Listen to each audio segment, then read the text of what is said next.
bringing things a little bit closer to on-field action. The summer workouts are essentially in full swing across the valley. Certainly there's got to be some precautions involved because of the entire COVID-19 scenario. How are you guys working out? What are some of the things that you've been doing on a day-to-day basis, and what wrinkle has the precautions, and which precautions are you guys taking to keep your kids safe and healthy but still working hard? Yep, so every day the kids come, we take their temperature, and for us, our kids can be in groups of 25, so they're with their coach, so we have them split up into groups of 25. We sanitize. Every coach carries around hand sanitizer, and we have 3 stations every day. There's a conditioning station, a football skills station, and then a weight room station. And before and after every session, the kids get hand sanitizer, and then the coaches also sanitize all the equipment that's used before and after every set. So we're going 5 days a week. We're out there. Have about 165 kids coming through every day, and we're there from 6:30 in the morning until noon, and just rotating the kids through and, trying to get some good work in. We're speaking with Eddie Zuby, the head coach of the Higley Knights. Coach, you mentioned 165 kids.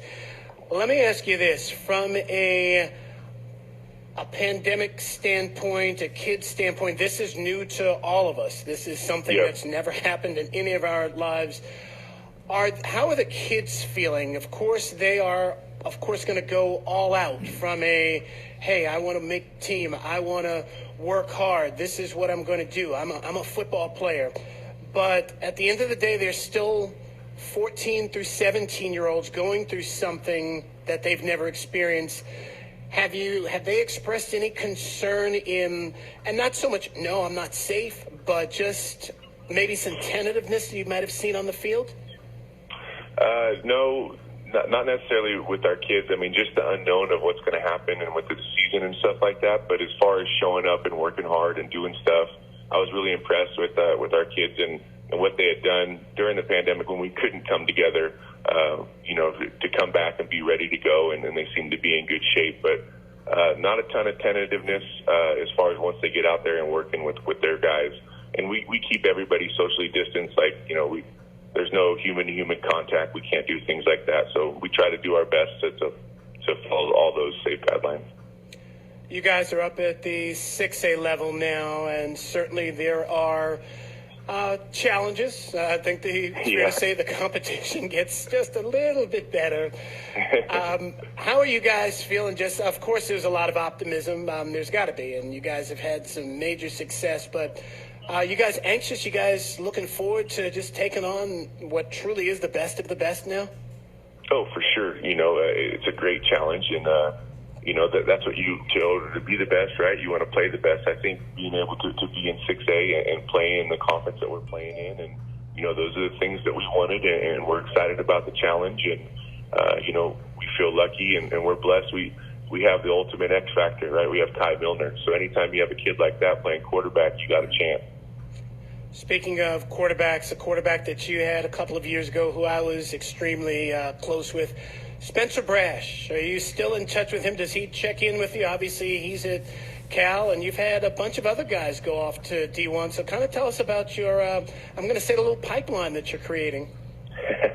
Yeah, Spencer was in town for, the last 2.5 months, and talking with him and seeing him. And, we definitely keep in touch. And he's excited about this year and getting an opportunity, to compete and having an NFL offensive coordinator now at Cal and things of that nature. And then, we got Big Ty Robinson over at Nebraska. He got to play in the last 2 games of the season and keep his red shirt. And I've been able to FaceTime with him. And, man, he is huge. I mean, he's about 312 pounds right now, and he's got long hair, and he's just he's massive. And, he's projected to start for Nebraska this year on the defensive line. So, and then Jason Harris just left last week to go to Colorado. He's going to have an opportunity to play as a true freshman, as their jack linebacker, their reverse linebacker, to go through there. And, having kids at the, South Dakota School of Mines. We have a brother set. We have Adrian Eastman, who's going to be a junior starting strong safety, and then Isaiah Eastman is an incoming freshman kid who's going to play some slot receiver and some running back for him, and they look for him to contribute within his first year there. And we've been blessed enough to have the kids that have the grades to be able to go places.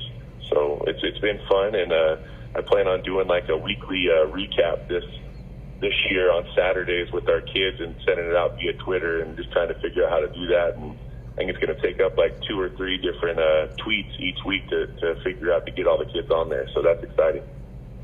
Before we move forward, I'd like to just move back a little bit. And I mentioned the game that you played against Castile in the quarterfinal round a couple years back. Was that one of the more exciting games that you've been around? And if that wasn't, kind of tell us what some of the more exciting ones you've been part of.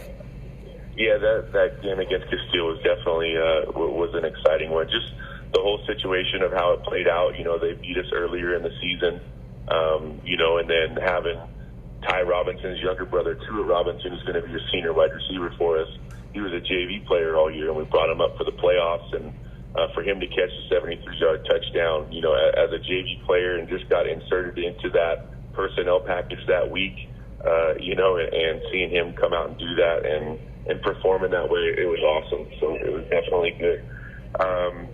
Some other games, we've had some games with Williamsfield that have been really close. We've been yet to break through that barrier. And obviously we'd love to do that this year. And we've had 2 games with Williamsfield where one came down to the last play of the game where Williamsfield scored a touchdown on us to win. And then last year's game, we were down 28-3 at halftime.